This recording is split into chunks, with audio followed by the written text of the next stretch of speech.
I gave my son everything I had. Not just money, though, there was plenty of that, but time, sacrifice, and the kind of quiet love that doesn't ask for anything back.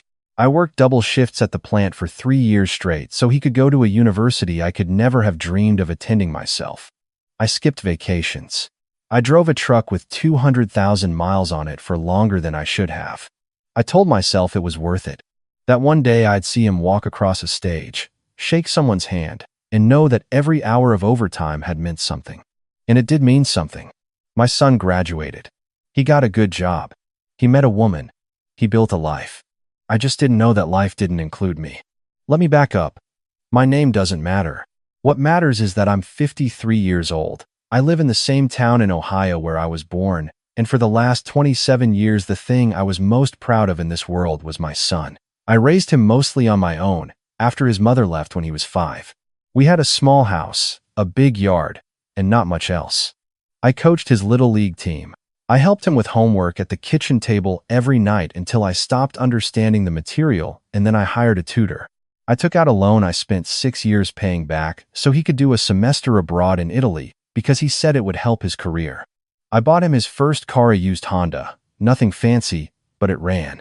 When he moved to Chicago after graduation, I helped him with the first 2 months of rent because the job offer came late and the timing was tight. I didn't think twice. That's what fathers do. Then he met her. I want to be fair. When my son first introduced me to his girlfriend, I liked her. She was sharp, well-dressed, knew exactly what she wanted. She came from a different world than us. Her father was a developer. Her mother had never worked a day in her life, and they lived in a suburb of Cincinnati in a house that had a name instead of a number. I told myself that didn't matter. My son was happy. That was enough. But things shifted, slowly, the way they sometimes do when you're too close to notice. He stopped calling on Sundays. When I visited Chicago, she always had plans that kept her busy in another room. Holiday dinners became shorter. My son started using words and phrases I'd never heard from him before, things about protecting his energy and keeping his circle intentional. I figured it was just growing up. People change. I gave him space. When he told me he was proposing, I was the first person he called. I remember exactly where I was standing in the driveway washing my truck on a Saturday morning in October. He was excited, voice a little shaky, and I stood there with the hose in my hand, grinning so hard my face hurt. I told him I was proud of him. I told him she was lucky. I meant it. Then came the money conversation. He called a few weeks after the engagement and said they were looking at venues. He mentioned a place about 40 minutes outside the city, a renovated barn on a farm property that did weddings. He said it was beautiful. He said it held about 120 guests, and the rental fee for the weekend was $11,000. He said he and his fiancée had been saving, but they were a little short. I asked how short. He said about $4,000. I didn't hesitate. I transferred the money that same afternoon. I didn't ask him to pay it back. I didn't make it a loan. I just sent it and then texted him to check if it came through. He said it did. He said, "Thanks, Dad." I said, "Of course." Over the next several months, I heard bits and pieces about the planning. The caterer, the photographer, the florist. I wasn't involved in the details. That was fine. I didn't expect to be, but I was told there would be about 90 guests, a ceremony in the late afternoon, dinner, reception after. My son asked if I'd be willing to give a short toast. I said I'd be honored. I started writing it in my head that same night. I called him about 5 weeks before the wedding to ask about logistics. What time should I arrive? Whether I needed a hotel or if there was room somewhere nearby. Whether his fiancée's family needed anything from me. Normal questions. He got quiet in a way that made my stomach drop before he said a word. He told me the guest list had changed. He said his fiancée's family was very traditional and they had a lot of relatives, and the venue had a firm capacity. He said some hard decisions had to be made. He said he hoped I would understand. I asked him what he was telling me. He said the wedding was going to be, and I remember this word for word because I have replayed it in my head more times than I can count, a more intimate gathering, close to her side of the family, with just a few people from mine. I asked if I was invited. There was a pause. Not a long one, but long enough. He said it was complicated. I asked him to uncomplicate it. He said his fiancée felt strongly about keeping the numbers small. He said her parents were paying for a significant portion of the event. He said he didn't want to start their marriage with conflict. I said, and I kept my voice steady because I was not going to let him hear me fall apart. I said, so your father, who paid for your college, who helped you with your first apartment, who just sent you $4,000 for a venue deposit, is not invited to your wedding. He said he was really sorry. I said I needed to get off the phone. I sat in my kitchen for a long time after that. I didn't cry. I'm not sure why. I think I was too stunned for tears. I kept looking at the refrigerator, where I still had a photo held up by a magnet him at maybe 7 years old, sitting on my shoulders at a state fair, eating cotton candy, laughing at something neither of us could remember anymore. I looked at that photo for a long time.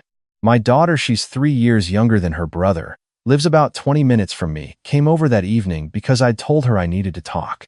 I told her what happened. She sat across from me at the kitchen table and didn't say anything for a moment. Then she said, quietly, "Dad, I'm so sorry." She reached across the table and put her hand on mine, and I had to look away because that was the thing that finally made my eyes sting. She asked me what I was going to do. I told her I didn't know yet. The wedding happened on a Saturday in June. I know because my son sent me a text that evening. It said, "The ceremony was beautiful. We're so happy. I'll call you soon." That was it. No photo, no video, no call that night or the next morning. Just that one text, and then silence. I went to work on Monday. I came home. I made dinner. I did not call him. He called me 11 days later. I saw his name on my phone and I answered because he was still my son and I didn't know how to be the kind of man who doesn't answer when his child calls. He asked how I was doing. I said fine. There was some small talk, weather, work, something about a restaurant they'd tried near their apartment, and then he got to it. He said he and his wife were having some cash flow issues. He said the honeymoon had been more expensive than expected. He said his wife had taken a week off work unpaid, which they hadn't fully accounted for. He said their rent was coming due, and they were about $2,300 short. He asked if I could help. I let the silence sit for a moment. Then I asked him a question. I asked him whether the people who attended his wedding, the ones who were special enough to be there, whether any of them might be able to help. He said he didn't feel comfortable asking them. I said I understood that feeling. He said, "Dad, come on." I said, "I want to ask you something and I need you to answer me honestly." Whose idea was it to not invite me? Another pause. Longer this time. He said it was a mutual decision. I said, "Was it?" He was quiet. I said, "I've been thinking about this for almost 2 weeks.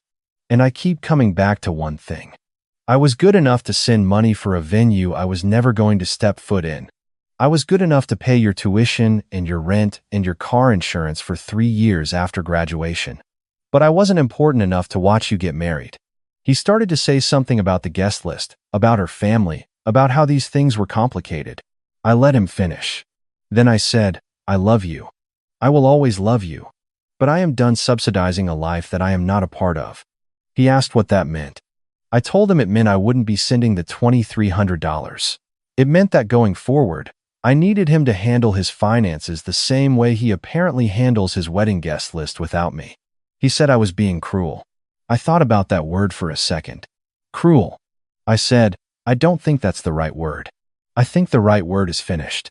We got off the phone shortly after. My daughter called me that night. My son had already called her, apparently, to tell her what happened. She asked how I was. I told her honestly I'd had better days, but I was okay. She said she was proud of me. That meant more than I expected it to.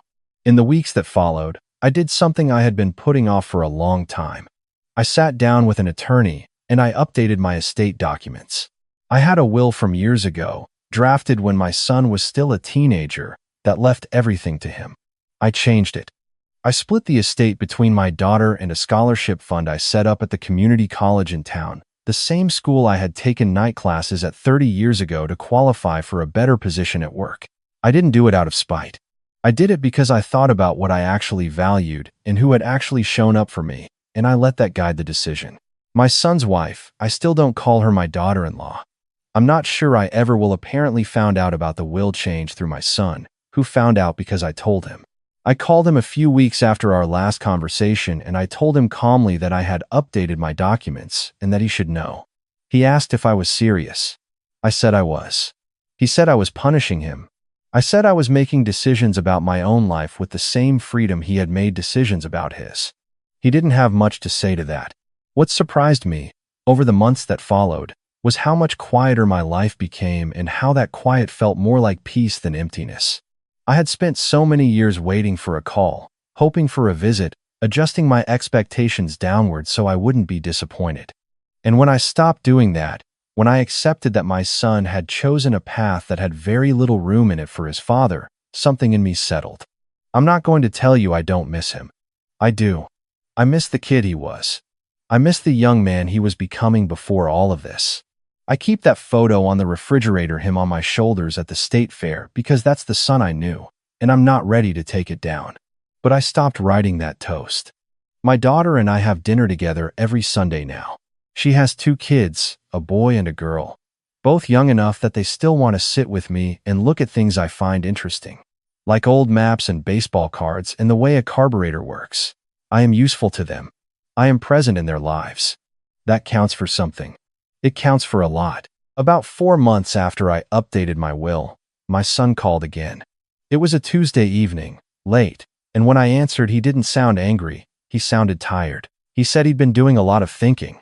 He said he knew that what happened with the wedding was wrong.